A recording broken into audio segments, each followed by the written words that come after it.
All right. And I'd like to introduce Corey Jackson, who will be our speaker this morning. Take it away, Corey. Thank you, Autumn. And good morning, and thank you for joining us for our Alzheimer's in the Workplace event. So a little about myself. I'm Corey Jackson. I've been a volunteer with the Alzheimer's Association through the walk for over a decade. Our team has raised over $160,000 for Alzheimer's Association. I am now on the executive leadership committee with some of the people on this call, and happy to be here today to sort of drive us through some of the challenges that we experience in the workplace. To kind of prepare for this, I talked to my mom about her experience in the workplace, and I asked Dave Gravel to join us today, and he's going to speak a little bit about my dad in his workplace. But in 2007, my mom was at Christmas tree shops, and my dad was diagnosed in 2008, but he was experiencing sort of the effects of the disease long before that. What happened in 2008 for my mom was she started getting phone calls. My dad was a wanderer, he liked to walk. Started getting phone calls from the school that he was in the school playground, getting phone calls from the Peabody police, who were very nice and gentle and calm.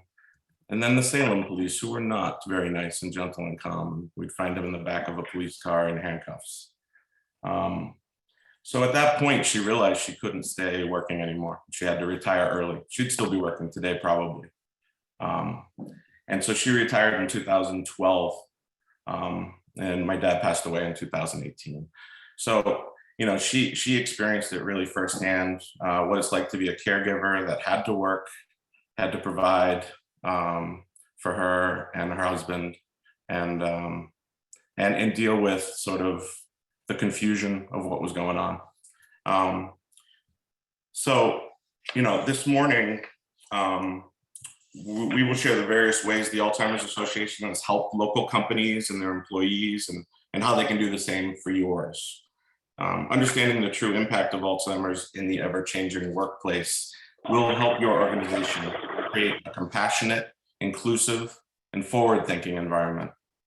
More than 6 million Americans are living with Alzheimer's, and this number is projected to rise to nearly 13 million by 2050. Shown here are some staggering facts about Alzheimer's. The prevalence of Alzheimer's will only continue to grow, impacting family caregivers along with the individuals facing a diagnosis. I shared that my dad, Bill Jackson, passed away in 2018 from this disease. It was his employer who initially noticed some odd behavior that ultimately sort of led to us taking a deeper dive and trying to figure out what was going on. He wasn't able to carry on simple tasks. He wasn't able to be trained anymore. This was a smart man with an MBA from Northeastern University. And his employer, Greylock, and his former boss, Dave Gravel, has joined us today to share a little about his end of that story. Dave, take it away. Thank you, Corey, and I am very happy to participate in this. And I want you to know that the true heroes in this story are your mom and your dad, because he fought the courageous battle, and your mom was right there with him. And they've always amazed me as the role models of what you would want to see with somebody going through this. As Corey had mentioned, we had started the business back 28 years ago, my wife and I, and really we didn't have any real employees until Bill Jackson was employee number one. And he started out in the business really more as a volunteer than an employee, because we didn't have much we could pay him. But he became our first full-time employee when we actually had to get a payroll system and do all of that. And Bill and I were very good friends, even pre-Greylock. It was he just always was this guy that would, I could walk down Sherman Street and he would smile and talk to me, and anytime I had some wacky idea about running for a school committee or city council or any of that, he would join with me.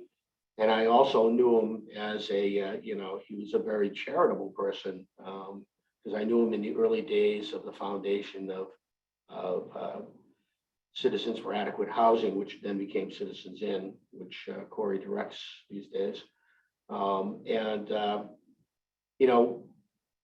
For several years in the early days of his employment, it was just business as usual.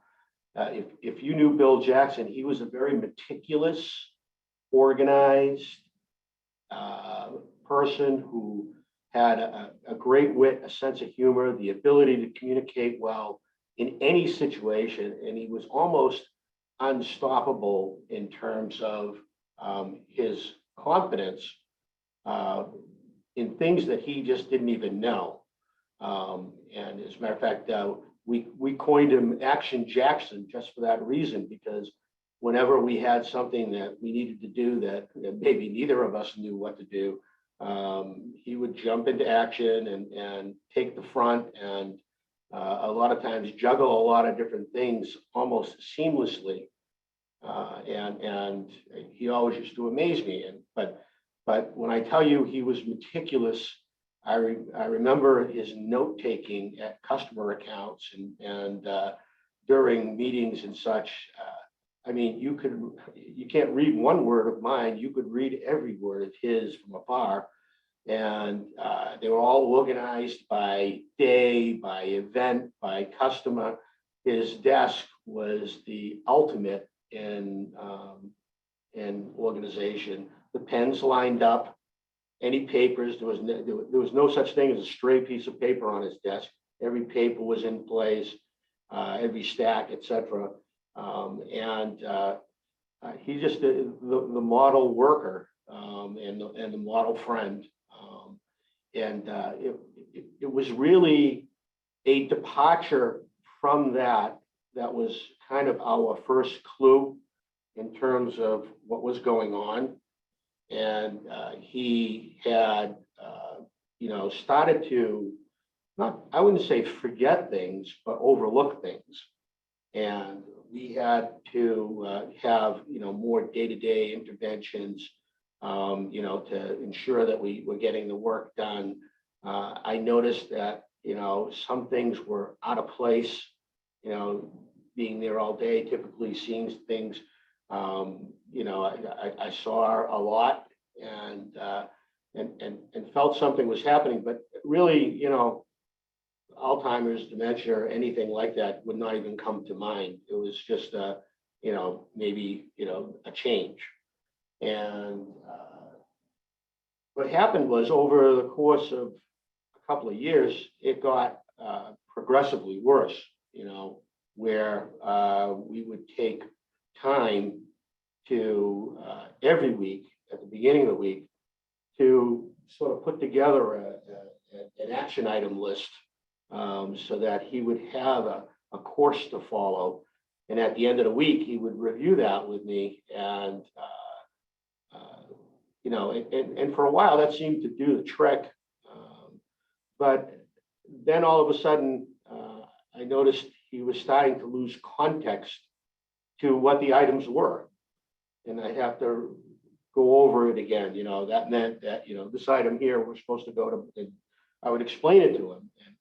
And he would seem to gather it, but in follow-ups the following week, we'd be reiterating the same thing, and it was very, very strange to me, because that was something I never had to do. I wasn't used to coping with. We were a young, struggling business, but it was there, and it was as plain as day that something was going on, but we couldn't pinpoint what was going on. It reached a point where if I didn't do the list and I didn't review his schedule on a daily basis, then he would wander in task, miss meetings, forget he had already contacted customers and called them again. And that's when it became apparent to me that there was something, an issue that we would have to address, because it was clear that he was having a very, very difficult time. I saw he was as frustrated as I was. And we continuously tried to work through it. But they just reached a point where it was, the day-to-day was really, I mean, we were struggling so hard just to keep our head above the water, and the day-to-day was really falling so far behind and off of his radar.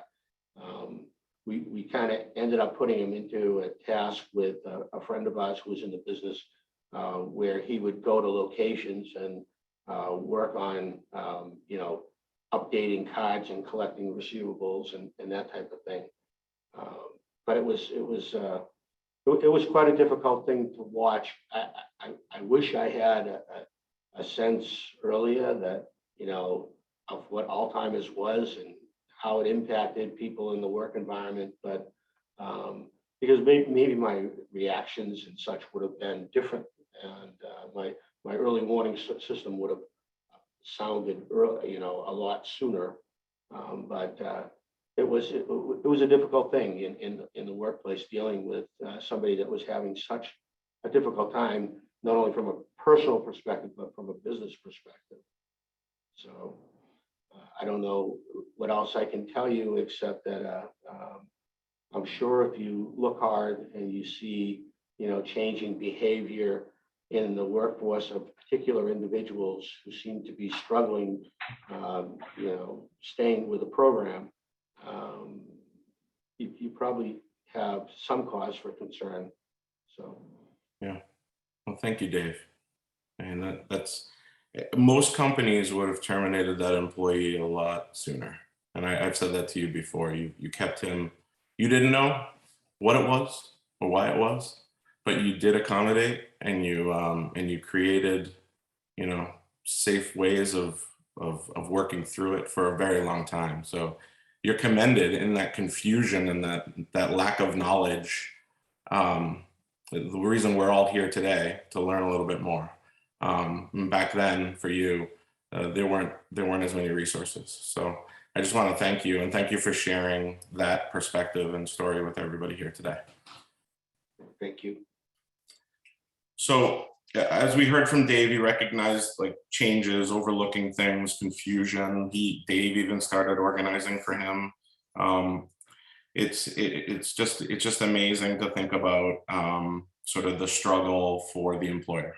And I'm sure a lot of you have experienced this in your workplaces, or maybe you haven't, and you're getting educated now, so that when it does come up, you don't just immediately go to the performance improvement plan, but maybe think about what else might be going on.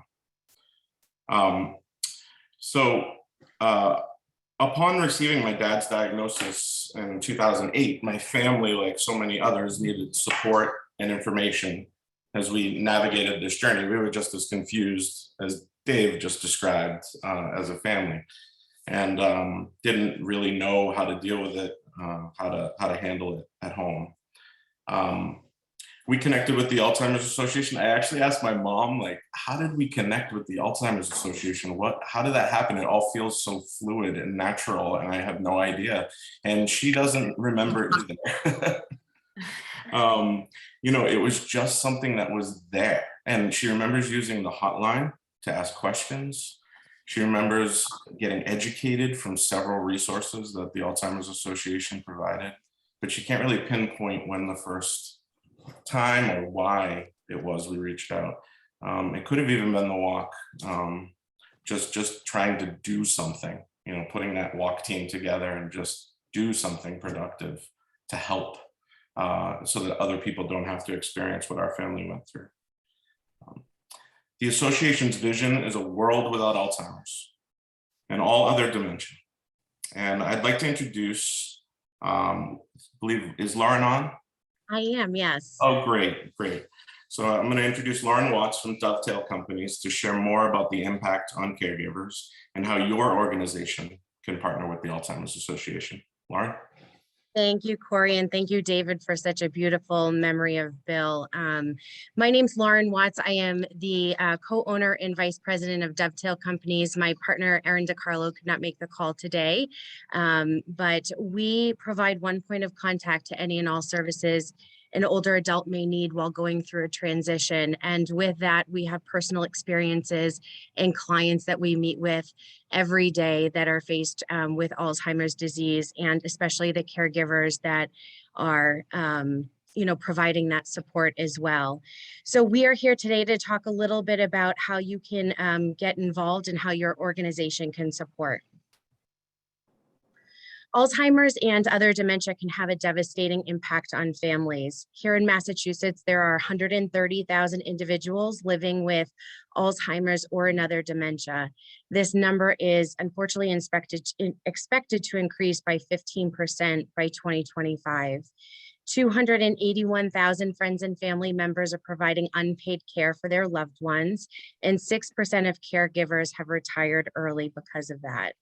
6 in 10 caregivers were employed in the past year. 57% of those caregivers had to go in late, leave early, or take some time off due to the caregiving responsibilities. Women are more likely to be caregivers, and nearly 1/4 of caregivers are in the what we call sandwich generation, meaning they care for an aging parent and children under the age of 18. We have all heard through this the great resignation happening with people leaving jobs or leaving the workforce altogether. And this turnover is really due to the open positions, but additionally, it's impacting other staff and their capacity, affecting your business costs and potential earnings for your organizations. So as employers, your organizations can act as a conduit to share information to your employees and your clients. Some of them may already have impacted by Alzheimer's without your knowledge, but by offering this information, you can certainly help them be more successful in their role as caregivers, in addition to their role in your organization. And it's so important to be able to reach out and provide that as quickly as possible. The Alzheimer's Association is the leading voluntary help organization in Alzheimer's care, support, and research. The association offers critical support services, including a 24/7 helpline that is complimentary and confidential. Our care consultations to engage caregivers in a conversation around the care planning. So having information about these resources available in your office and in your common areas is really important. We have up here the 24/7 helpline that's staffed by specialists and master level clinicians, as well as we have some support groups that are in person, by phone, and online, and you can get all of that information on there as well. We're going to take a quick poll. How many helpline calls did the Mass New Hampshire chapter receive in 2021? Everyone could take a moment to answer that.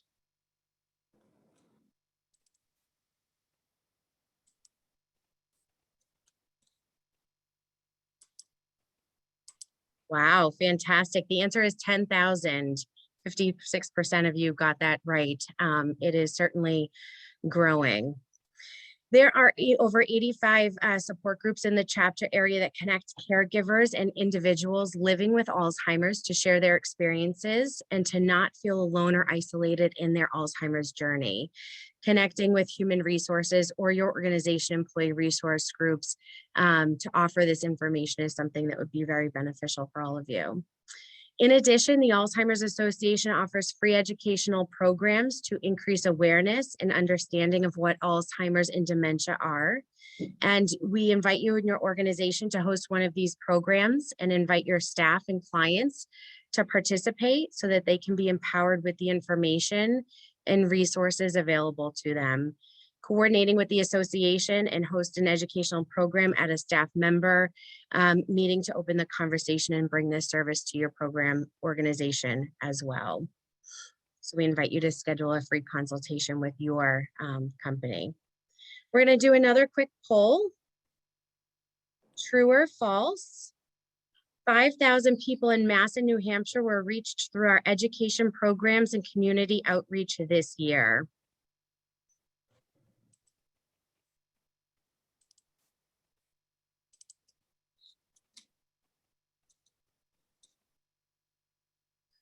The answer is actually false. More than 12,000 were reached in 2021.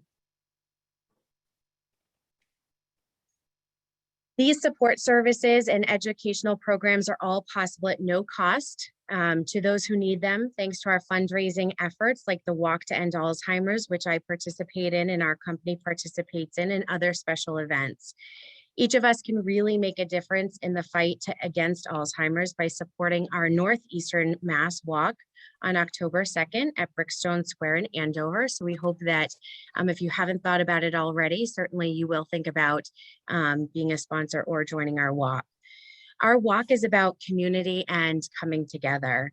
You see the flowers on the screen as a symbol of the walk, and these flowers have a lot of fight in them. Symbolizing your connection to Alzheimer's, our walkers carry these flowers on the event day as a symbol to honor, care, and remember those who have been impacted by Alzheimer's or other dementia. So we're going to do another quick poll here, but when you join us for the walk, what color flower will you be holding this year?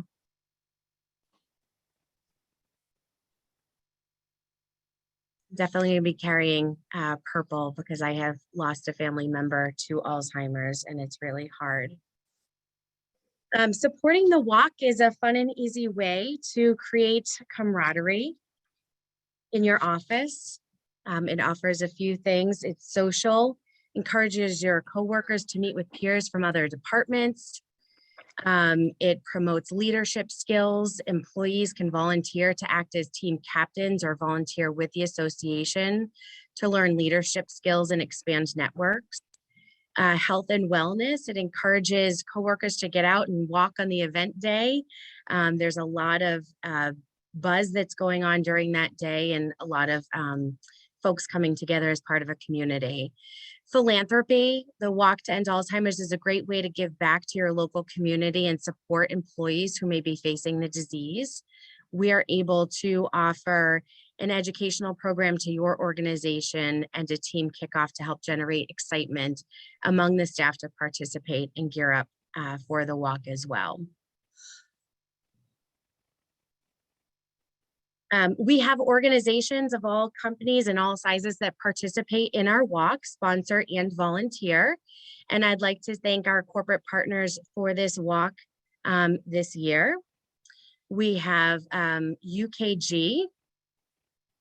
We have our gold partners, Brightview Senior Living and LCB Senior Living. Our silver sponsors are Colton Willard Village, the Institution for Savings, Pentucket Bank, Harvard Pilgrim Healthcare, Tufts Health Plan, Point 32 Health Foundation, Sentinel Benefits and Financial Group, United Healthcare. And our bronze sponsors are Andover companies, Artist Senior Living in Reading, Bridges by Epic, Dovetail Companies, which we're proud to support, Salem 5, Seasons of Danvers, Enterprise Bank, Edgewood, Uville, Immaculate Home Care Services, Johnson O'Connor, Linden at Danvers, Life is On, Schneider Electrical, A Place at Home, Piece by Piece Movers, and Pacey Law Title and Closing. So we thank all of our sponsors for this year and hope that you'll join us as well. One of the companies that I just mentioned that's involved as a sponsor is Pentucket Bank. And to share more about their company's support of the Walk to End Alzheimer's, I'd like to introduce John Doust, President of Pentucket Bank, and Maureen Miletus, Vice President, Program Manager, to speak about their organization's involvement with the Walk to End Alzheimer's. John and Maureen. Thank you, Lauren, very much. Good morning, everyone. I'm Maureen Miletus. I've been involved with the Alzheimer's Association for about 10 years. Unfortunately, I did lose my mother to Alzheimer's 7 years ago. I am heavily involved with the association. I am a former board member. I have 2 walk teams, one in central New Hampshire, and the bank sponsors the Andover Walk, in which my peers participate with me. I also teach a lot of the classes virtually as well, and in advocacy for the state of New Hampshire. I've been with Kentucky Bank for the past 15 months, and I am honored to say I am very humbled by the support I received less than 2 months being here. I reached out to John Doust, explained to him my involvement with the association, and asked him at the last minute to sponsor the walk in Andover. It's amazing what you learn from your peers the minute you send out a global email, and the support I received and how many of my peers have reached out to me that they also have a loved one living with the disease. I keep that information very personal, but do check in on these, my peers often to see if there's anything that I can do to support or reference the Alzheimer's Association. I am happy to say that we are kicking off the walk for season in June with Alzheimer's and Brain Awareness Month. I will be sending out emails to my peers, but I also want to share that not only when you work in a company, as Lauren indicated, but the support you receive from your peers is very humbling. Last year, and John will speak to this more, the bank gave each employee money to donate to a charity of their choice. I am in a small group of less than 10 people in the technology division of the bank. And without hesitation, my peers gave me all of their money. So it was an honor to reach out to Autumn and let her know that as a bank, we were donating $3,100 and change. So it was very humbling. I'd like to introduce the president of Kentucky Bank, that I am honored to also call him my friend now since joining the bank. And I'd like to introduce John Doust. Thanks, Maureen. Thanks everyone for being on. I didn't prepare anything for this because I wanted to react to what I was hearing in the call and from Maureen. And what I can say is seeing how Maureen has brought the Alzheimer's Association and the bank together, I can just reiterate what I've heard from David, Corey, Lauren, and Maureen, that probably all of us as employers have employees with some direct experience, exposure, managing issues around Alzheimer's and dementia. And really all we need to do is give them a little bit of room, a little bit of support, the green light to operate inside the company. And all of a sudden, everybody else that's affected finds their way to it and makes it really easy to be supportive and be helpful in our employees' lives. Maureen mentioned, actually Lauren mentioned the camaraderie that comes out of the walk and all of the, just having the openness to talk about Alzheimer's, and everyone finds each other. It's a very organic process, and the support that happens, the introduction to the Alzheimer's Association and the support that it provides is really strong. And it reminds probably all of us, it should remind us that our folks are going through things that we have no idea. And so I just would reiterate all the support that we're hearing from all of those that are in leadership roles at the Alzheimer's Association, and just encourage the rest of us to give that green light, give that support to our employees who are affected. And we're certainly happy to do it. The bank, we're a mutual bank. We, as Maureen mentioned, we effectively make money to give it away, and can't think of a better opportunity to provide some of that funding than the Alzheimer's Association, the walk. It really comes around and provides support back through the commitment and engagement of our employees. So happy to be supportive and happy to be on today. Thank you.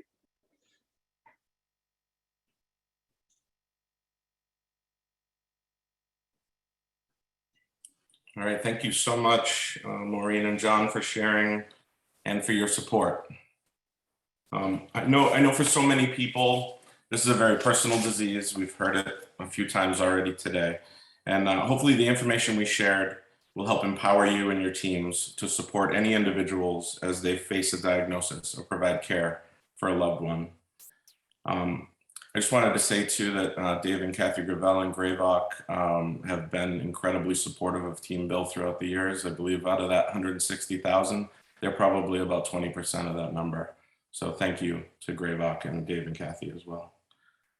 So as leaders in the business and the community, there are a number of ways for you and your company to get involved. You can create a team for the walk. Visit act.alz.org. You see the link right there, /NEM, or scan the QR code right here on the screen. You can customize your company information and photos on the page. Everyone can make a difference in the fight against Alzheimer's. So think about opening your team up to staff, friends, and family, or even vendors or other companies you do business with. There are no fundraising requirements or registration fees, so it's really easy to participate. Although of course we encourage fundraising and we'll support you. Sponsorship opportunities are also available. As you saw that amazing list of sponsors that we shared, the Alzheimer's Association does a phenomenal job of exposing your name and brand at the walk in front of 3,500 people, and at events like this and in print materials. So get in as a sponsor, it will be worth it. And you'll gain a lot of visibility, and we need you as an ally. Join our volunteer committee. Like I said, I'm on the executive leadership committee. We need more help spreading the word and connecting with other businesses. The walk has a committee of volunteers as well that helps to provide leads and outreach. Well, that's us, but the walk also has a volunteer committee for the walk.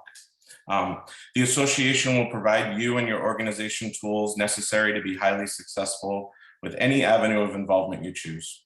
Association staff are available to support you and are a valuable resource, both in fundraising and navigating the disease. So we are going to share a brief survey in the chat and also via email after the event. If you are interested in joining the volunteer committee or forming a walk team and participating, becoming a sponsor of the walk, or hosting a virtual lunch and learn for your own company, where you all can share in a little more intimate private setting, please complete the survey at your earliest convenience. So that link is being thrown into the chat right now. Even if you are just willing to explore one of these opportunities, please complete the survey and a member of the Alzheimer's Association staff will be in touch. We hope you and your company will join us and many other companies who are involved in the Alzheimer's Association. All right, so we've got a few events. June is Alzheimer's and Brain Awareness Month, and there are many activities all month long to help raise awareness. Listed on your screen are some of the education programs scheduled this month. You can scan the QR code or register by calling our helpline. The number's right there, 800-272-3900. And finally, coming up on July 16th is our summer kickoff at Cider Hill Farm. So join us for a family-friendly morning of blueberry picking and hay rides, then stay to enjoy Cider Hill Farm's Blueberry Festival. For more information, contact Autumn at the email listed right there at the bottom. Okay, so if you have any questions or want to just stay on and chat about your own experiences, we're happy to do so. We're going to stay on right after this. We also have a member of the Family Services team on with us to answer any questions on Alzheimer's or other dementia, as well as our services. So, and we'll do that in just a second.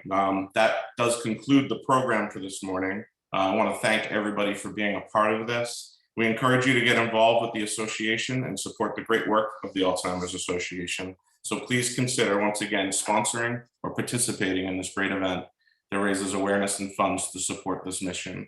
Thank you very much for being here today, and we look forward to joining with you to fight to end Alzheimer's. Thank you. Thank you, Corey. So we will stay on for questions and discussion for those who want to stay. Still have some minutes left in our hour, so maybe we can stop sharing. Oh, are you gonna pull something up here? No, okay. And I would love to see some faces. Where are your cameras, everybody? Stephanie, did you have a question? Yes, thank you. It might be something to take offline. I wanted to say specific as I was listening to Dave speaking about, you know, and Corey, of course, celebrating how navigating it with his dad and how it, you know, each day as it changed, sort of accommodating to that and doing what you best you could. My mom ended up having to retire. My dad retired early as well to be her caretaker, which was probably more significantly difficult for him than it was for her. But one of the biggest things, the challenges that happened is when she was still pretty aware of what was going on is, her workplace was being accommodating it. They saw it probably before even my dad saw it and started to make changes, to make it so she could still work. And for her, I think she finally figured out at some point that people were onto her, and she kind of went off the rails. And that was really hard. And so many people around her were being so supportive, and she was taking it in a totally different way. That these young guns are coming in here and telling me how to do this and that when I know better than them, those kind of things. And at the time, actually, she was in the medical field. The Epic system had come on, which was, for some that know, it was like sort of merging all of these information together, so you could kind of be anywhere and still get this information in any part of the world about your background of medical history. And the basics of using that computer were crushing for her. And really, I think probably accelerated things quite a bit at that point. But I can't say enough about how amazing but also difficult that is for an employer to navigate that. It's like to try to do their best, and the intention is really so wonderful, but at the same time can be so hard, because you're exposed, you're private, everything is out there for everyone to see, and you realize everyone knows it. And that's so hard. So this is sort of like I'm not sure what the answers are here for what the question is, but the need for that and the importance of what that looks like and how it's ever changing is huge. Yeah, absolutely. Everybody's situation is different too. Like, I listen to you, and it's like, it's like slightly different than my dad's, and we'll hear from another person, it'll be totally different. So that's the importance of the hotline and other resources, where they, if they get 300,000 calls annually to that national hotline, they hear a good pattern of a bunch of different scenarios and cases and can help. But employers, I mean, at my work, we teach trauma-informed care, and it really applies to this as well. You have to understand why the brain is working the way it's working, and it's a really difficult thing to do. Are there any HR professionals on this call? I imagine, Stephanie, most companies don't deal with it very well, right? And get them. Yeah, I agree. It's sort of just it doesn't work out. It's sort of an exit, and you sort of navigate out of it. But But and what you're saying about having HR professionals being on this call, it's interesting. I have a lot of friends that work in HR, and I'm actually going to suggest that they get involved in some of this to see some of that, to offer those services if they aren't already, or to share how they are navigating it. Yeah, shoot this recording. I mean, everybody that is on this call, shoot this recording over to your HR director. Definitely. Other questions or comments?